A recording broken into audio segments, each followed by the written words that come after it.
Hello दोस्तों और स्वागत है आपका एक और डीएसए इन हिंदी वीडियो में। इस वीडियो में हम बात करने वाले हैं रोटेशन ऑफ अ ट्री के बारे में। एक ट्री को कैसे रोटेट करना है उसके ऊपर हम डिस्कशन करने वाले हैं। तो अब रोटेशन की अगर बात करें तो रोटेशन का एक जनरल आइडिया आप क्या समझते हैं कि रोटेशन क्या होता है। रोटेशन वर्ड सुनते ही आपके माइंड में काफ़ी सारे visuals I am sure trigger हो जाते होंगे। फॉर एग्जाम्पल अर्थ अपने एक्सिस के अराउंड रोटेट करता है हमेशा, राइट। सिमिलरली जो एक आपका क्लॉक होता है उसमें सभी के सभी नीडल्स रोटेट कर रहे हैं किसी एक डायरेक्शन में, यानी कि इधर क्लॉकवाइज जिसको हम बोलते हैं या फिर काउंटर क्लॉकवाइज। तो अगर रोटेशन के टर्म्स में हम बात करें तो कुछ चीज़ें जैसे कि कुछ कीवर्ड्स को हम सेपरेट आउट कर सकते हैं। फॉर एग्जांपल रोटेशन में हमें चाहिए होता है हमेशा एक सेंटर जिसके अराउंड चीज़ें आपके रोटेट करती हैं। दूसरा हमें चाहिए होता है एक एक्सिस, बेसिकली एक्सिस का वही मतलब हो गया, बेसिकली एक सेंटर चाहिए। और दूसरी चीज़ जो मैंने आपको बताई कि एक डायरेक्शन चाहिए कि आपको कहाँ रोटेट करना है, आपको काउंटर क्लॉकवाइज करना है रोटेट या फिर आपको क्लॉकवाइज करना है रोटेट। हालांकि मेरे सिंबल्स मैंने थोड़े गलत दिखा दिए बट इट्स ओके। तो चलिए आई होप आपको एक रोटेशन का एक जनरल आइडिया क्लियर है। तो इस वीडियो में हम बात करते हैं कि एक ट्री को अगर हमें रोटेट करना है तो वो हमें कैसे करना है।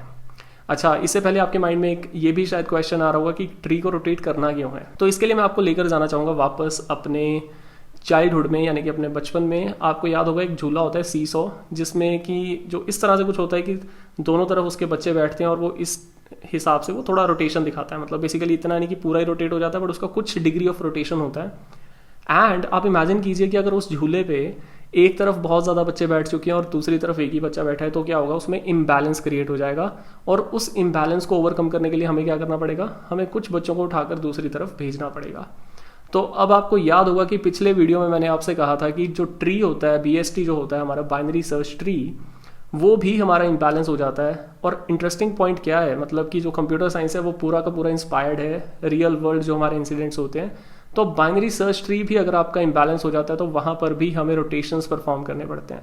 वो रोटेशंस कैसे परफॉर्म होते हैं, कब होते हैं, वो सब इस वीडियो में हम चर्चा उसकी नहीं करेंगे, बिकॉज इस वीडियो में जो हमारा फोकस है वो सिंपल है कि ट्री को रोटेट कैसे करना है। सो दैट अगर आपको ये चीज़ एक बार क्लियर हो जाए तो आपका एक कॉन्सेप्ट बिल्ड हो जाएगा।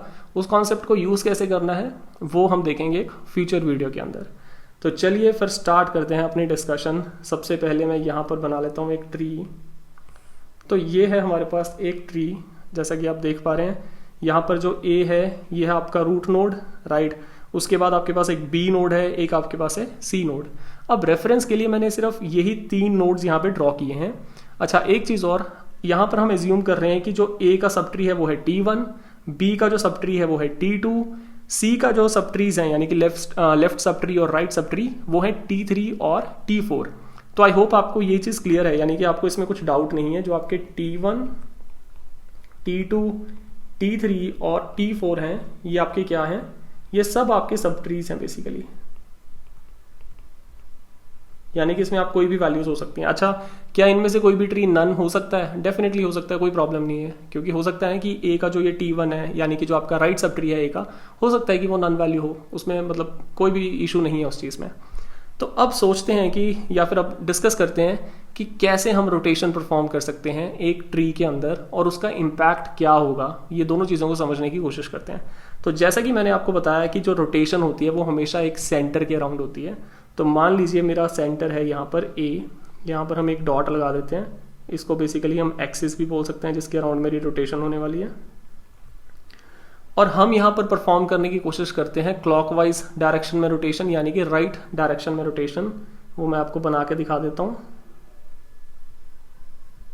यानी कि इस डायरेक्शन में अभी हम यहाँ पर रोटेशन परफॉर्म करने की कोशिश करेंगे, राइट।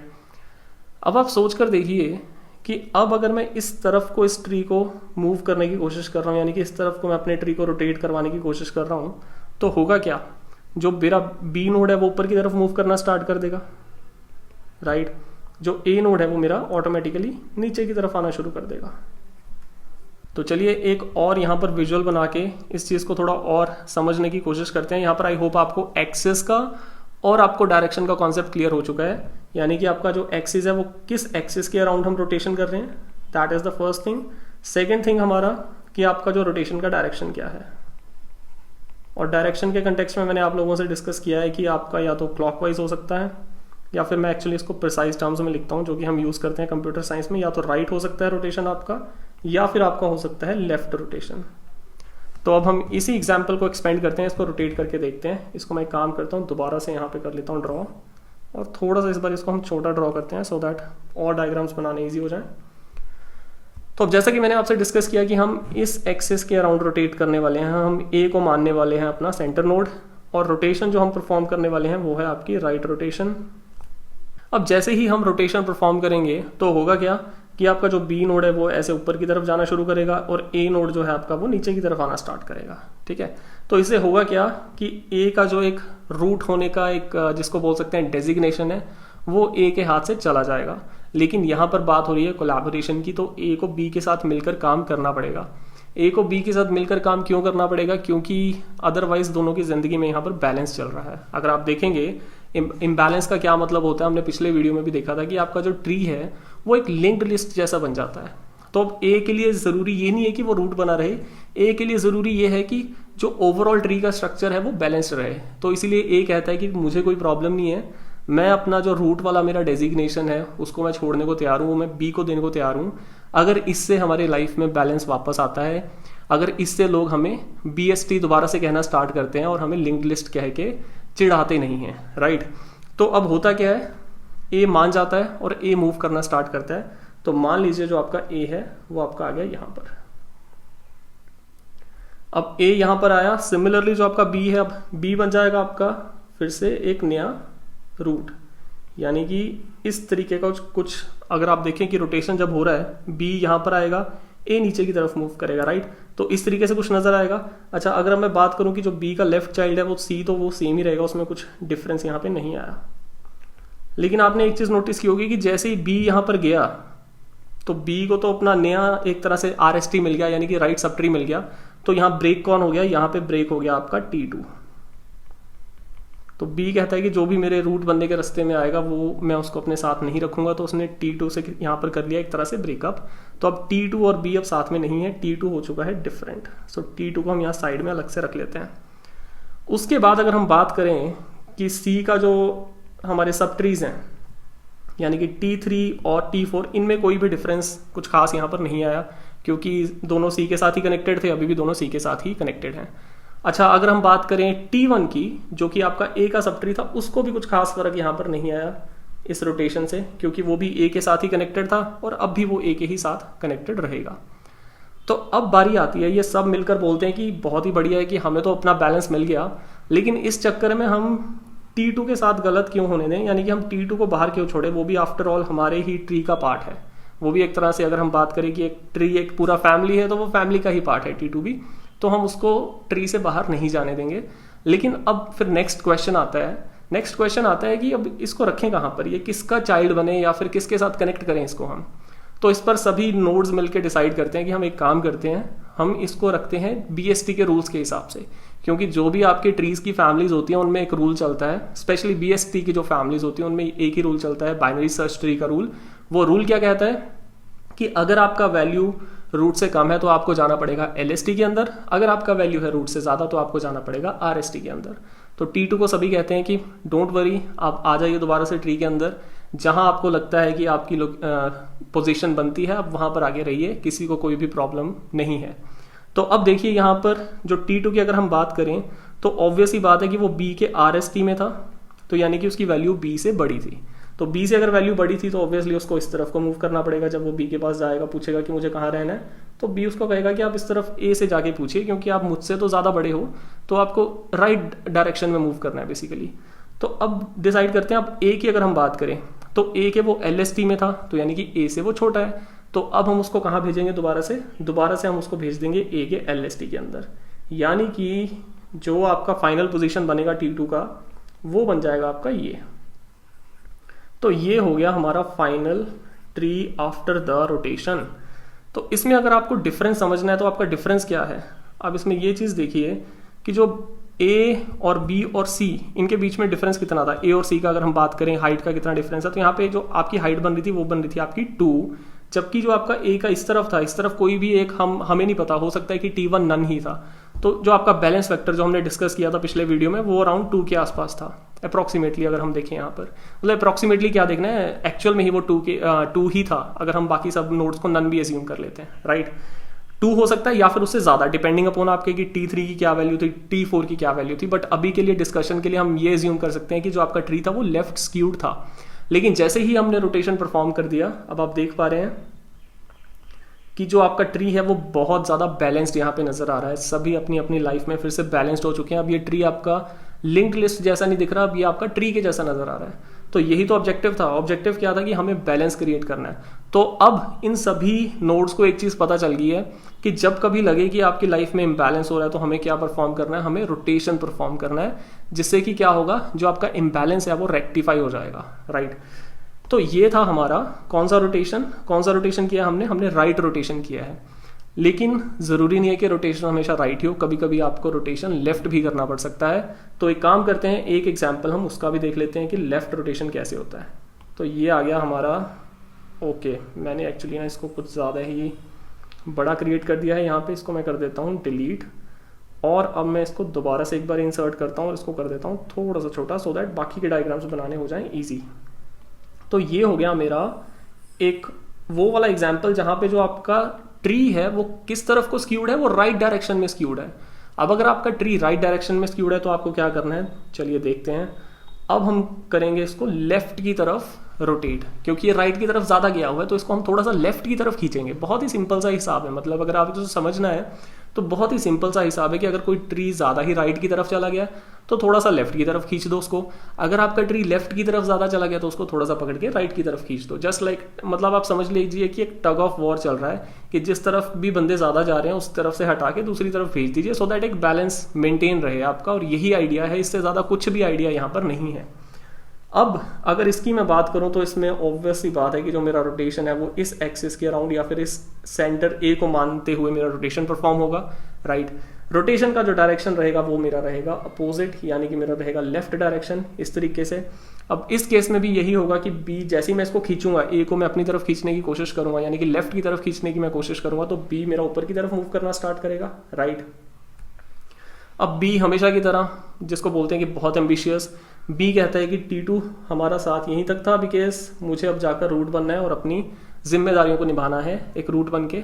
तो T2 भी इस बारी सपोर्ट करता है। T2 कहता है कि चलिए आप जाइए, कोई दिक्कत नहीं है मुझे, क्योंकि मुझे पता है कि मेरी पोजीशन में कोई फ़र्क इससे नहीं पड़ने वाला, बल्कि मैं भी आपको सपोर्ट करता हूँ, आप जाइए और रूट बन जाइए। तो बी जाएगा, बी बन जाएगा आपका रूट, और ए आपका आ जाएगा लेफ्ट में, राइट। और ये बहुत ही ऑब्वियस भी है, मतलब इसमें अगर आप देखेंगे कि BST की प्रॉपर्टी को कोई भी फर्क नहीं पड़ा। क्यों नहीं पड़ा? क्योंकि जो B है वो था A के राइट साइड में। इसका क्या मतलब हुआ? इसका मतलब था कि जो B की वैल्यू थी वो A से तो ज़्यादा ही थी, और अब क्या हुआ है, अब जो आपका A है वो आ गया है B के लेफ्ट सब ट्री में। तो इससे भी वही चीज़ रही कि जो A की वैल्यू है वो B से कम है। तो मतलब कि रोटेशन से आपके BST के प्रॉपर्टी को कोई भी नुकसान यहाँ पर नहीं हो रहा है। आई होप आप इन सब चीज़ों को समझ रहे हैं कि हम ऐसे रैंडमली कुछ नहीं कर रहे हैं, ये बहुत ही एक लॉजिकल चीज़ हम कर रहे हैं। तो B आपका यहाँ पर आ गया, A यहाँ पर आ गया। अब A के साथ जो भी उसका सब ट्री था T1 वो वैसा कहीं वैसे ही रहा, उसमें कोई ज़्यादा फर्क नहीं आया। लेकिन एक T2 है जो हमारा अभी तक, जिसका भी कुछ अता पता नहीं है कि वो कहाँ जाएगा। सिमिलरली जो B के चिल्ड्रन थे, यानी कि जो आपका C था, अगर हम बात करें B का जो RST था, C वैसे ही रहेगा। उसके बाद जो उसके सब ट्रीज थे यानी कि T3 और T4, उन पे भी कुछ खास फर्क यहाँ पे नहीं पड़ा। तो अब बारी आती है T2 की। तो T2 का क्या लोकेशन सही बनता है, तो चलिए देखते हैं T2 का क्या लोकेशन बनता है। अब A के बाद आ रहा था आपका B, और B के बाद आ रहा था आपका T2। अब जो T2 है वो B के LST में आ रहा था, इसका मतलब वो B से छोटा था। अब B से छोटा था तो वो सिंपल सी बात है कि LST में ही जाएगा। तो T2 आ गया हमारा। यहाँ पे A से पूछता है कि A मैं किस तरफ जाऊँ अब आगे, क्या मैं आपके LST में जाऊँ या मैं आपके RST में जाऊँ। तो अब देखते हैं कि A के किस तरफ आ रहा था आपका T2। A के आपका आ रहा था वो RST के अंदर, यानी कि उसकी जो वैल्यू है वो A की वैल्यू से ज़्यादा थी। तो वो इसको सिंपली कहेगा कि आपका जो बिल्कुल राइट बनता है वो मेरे राइट में जाने का बनता है, तो आप आ जाइए यहाँ पर। तो ये हो गया आपका T2। तो इस तरीके से आपकी हुई रोटेशन परफॉर्म। अगर आप देखेंगे यहाँ पर भी आपकी जो हाइट थी उसको 2 से रिड्यूस करके यहाँ पे 1 कर दिया गया है। यानी कि जब भी आप रोटेशन परफॉर्म करते हैं तो इस चीज़ को ध्यान से समझ लीजिए कि आपके हाइट में चेंज आता है। अब अगर हाइट में चेंज आएगा RST और LST के, तो उससे आपका बैलेंस फैक्टर में चेंज आएगा। अगर आपका बैलेंस फैक्टर में चेंज आएगा तो आपका जो ट्री है वो AVL ट्री बनने की तरफ अपने कदम बढ़ाएगा। और अगर आपका जो ट्री है वो एवियल ट्री बन जाएगा तो इसका मतलब वो एक बैलेंस्ड ट्री बन जाएगा। सेल्फ बैलेंसिंग का क्या मतलब है कि ये खुद ही अपने आप को बैलेंस कर रहा है, आपको कुछ भी एक्सटर्नली करने की जरूरत नहीं है। यानी कि कोड तो डेफिनेटली हमें ही लिखना है, लेकिन जो आपका ट्री है वो उसके बाद आपको बैलेंस्ड मिलेगा। यानी कि जितने भी आप ऑपरेशन उस पर परफॉर्म कर रहे हो वो सभी एफिशिएंट ऑपरेशन होंगे। यानी कि वो जो BST में प्रॉब्लम आ रही थी वो पूरी तरह से आपकी हो जाएगी सॉल्व। अच्छा, अब अगर एक चीज़ समझें हम यहाँ पर कि अगर मान लीजिए मुझे इस चीज़ को कोड में लिखना पड़ जाए तो मैं उस केस में क्या करूँगा, उसका एक एग्जाम्पल ले लेते हैं। तो मान लीजिए जो A है वो मेरा नोड मुझे पास होगा कि इसके ऊपर आप राइट रोटेशन परफॉर्म कर दीजिए। तो मान लीजिए मेरे पास एक फंक्शन है लेट्स से डेफ, मैं यहाँ लिख देता हूँ राइट रोटेट, और उसमें हमें पास हो जाएगा आपका A नोड। अब मैं नोड की बजाय यहाँ पर मैं A लिख रहा हूँ, उसका कारण क्या है कि मैंने इसी हिसाब से पूरा डायग्राम बना रखा है। एक्चुअल में आपको यहाँ पर नोड पास होगा, अगर आप चाहें तो मैं वो लिख सकता हूँ, मुझे कोई प्रॉब्लम उसमें नहीं है, मैं नोड लिख देता हूँ यहाँ पे। तो अब हमें पता है कि जो A है मेरा, जिसको हमने A समझा है, वो बेसिकली नोड है। तो अब मुझे B निकालना है, तो B मैं कैसे निकाल सकता हूँ, मैं यहाँ पे लिख लेता हूँ कि B is equal to node dot left. I hope आप ये समझ चुके हैं, क्योंकि A के आपका लेफ्ट में है B, तो आपको पता है कि B का क्या मतलब है। अच्छा जी, अब T2 भी पता करना था हमें, क्योंकि T2 हमारा सेपरेशन, T2 के साथ सेपरेशन हो जाता था, यहाँ पे आपको याद होगा T2, तो T2 को भी हमें अलग से स्टोर करना पड़ेगा। तो T2 को मैं यहाँ पे लिख लेता हूँ B डॉट राइट। बिल्कुल सही है, आई होप समझ गए आप इस चीज़ को भी। अच्छा जी, तो ये तो हो गए हमारे कुछ इनिशियलाइजेशंस। अब रोटेशन का एक्चुअल में मतलब क्या है उस चीज़ को देखते हैं, ध्यान से इस चीज़ को समझने की कोशिश करते हैं। तो जो आपका B है वो बेसिकली रूट नोड बन जाएगा, राइट, ये चीज़ तो हमें पता है। लेकिन जो B का जो लेफ्ट है, दोबारा जाके यहाँ पर आप देखेंगे कि जो B का जो लेफ्ट है वो क्या बन जाएगा A। तो क्या मैं यहाँ पर लिख सकता हूँ कि B dot let's say, sorry left बोल रहा हूँ, B डॉट राइट यहाँ पर आएगा क्योंकि B के राइट में A आया है। सो B dot right equals A, right. तो ऑटोमेटिकली जो B का राइट है वो बन गया है A, और T1 तो वैसा का वैसा ही रहा। अब सिमिलरली जो आपने दूसरी चीज़ यहाँ पर देखी थी वो क्या थी कि जो A का लेफ्ट है वो कौन बन चुका है, वो T2 बन चुका है। सो मैं यहाँ लिख देता हूँ A dot left equals T2। तो ये कहानी है, मतलब जितनी मैंने आपको भी काफ़ी समय लगा के, मतलब मुझे नहीं पता है कितना लंबा वीडियो बन चुका है, आई थिंक 8-10 मिनट से तो मैं बात कर ही रहा हूँ। जो भी मैंने आपको ये सब चीज़ें कहानी में समझाई हैं, अल्टीमेटली कोड में वो सिर्फ ये 3 या 4 लाइनें, इससे ज़्यादा कुछ भी नहीं है आपका। तो बहुत ही मतलब सिंपल से तरीके से आपकी रोटेशन परफॉर्म हो जाती है। अच्छा, जब भी हम इसमें और कोड लिखेंगे तो जैसे कि आप देख पा रहे हैं कि आपका हाइट भी अपडेट हो जाता है। तो हाइट को कैसे कैलकुलेट करना है उसका प्रोग्राम आई थिंक हम पिछले किसी वीडियो में ऑलरेडी कवर कर चुके हैं। Height of a binary tree कैसे कैलकुलेट करते हैं, तो हमेशा आपको हाइट दोबारा से कैलकुलेट करनी पड़ेगी सभी नोड्स की जब भी आप कोई भी रोटेशन परफॉर्म करेंगे। अच्छा, एक चीज़ मैं आपको और समझाना चाहूँगा जिसके बारे में हम एक्चुअली ज़्यादा डिटेल में नेक्स्ट वीडियो में बात करने वाले हैं, कि ज़रूरी नहीं है आपको एक ही रोटेशन परफॉर्म करना पड़े। हो सकता है आपको कुछ सिनेरियोज में 2 रोटेशंस भी परफॉर्म करने पड़ जाएं। वो कौन से सिनेरियोज हैं उनके ऊपर हम डेफिनेटली बात करेंगे, और एवियल ट्री के इम्प्लीमेंटेशन के ऊपर भी हम बात करेंगे, लेकिन इस वीडियो में नहीं, नेक्स्ट वीडियो में। इस वीडियो का एजेंडा बहुत ही सिंपल था, आपको ये समझाना कि ट्री को घुमाना कैसे है, यानी कि ट्री को रोटेट कैसे करना है। आई होप हम इस कार्य में सफल हुए हैं। आप कमेंट्स करके हमें बता सकते हैं या फिर लाइक करके हमें बता सकते हैं। और इसी के साथ मैं आपसे मिलता हूँ अगले वीडियो में। टिल देन आप अपना ख्याल रखिए और DS से सीखते रहिए। Bye bye and take care.